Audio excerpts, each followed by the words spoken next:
Totoo nga pala yung sabi ng mga magulang natin dati. Mahirap kumita ng pera. Kaya naman, lagi nilang paalala, anak, mag-aral ka ng mabuti. Dahil yan lang ang sandata na maaari naming maipamana sa'yo.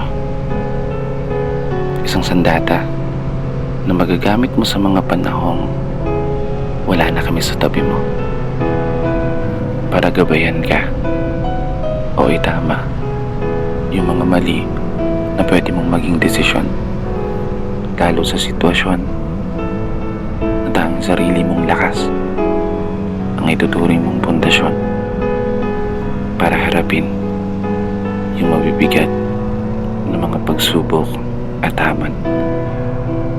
Tama talaga kayo. Tama lahat ng mga sinabi niyo. Eto na po yun. Ako, laban sa mundo. Ako, para sa pangarap ko. Di ko may tatanggi.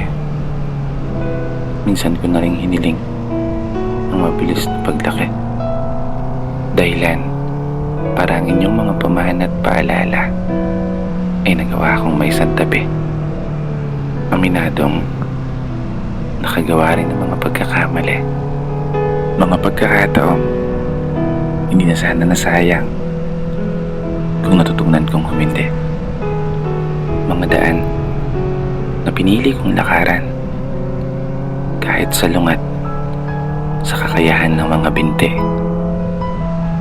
Kaya heto yung anak niyo, patuloy na nagbabawi, patuloy na nagpapakasakali na sana pumupor ang kapalaran habang daladala ang inyong mga pangaral.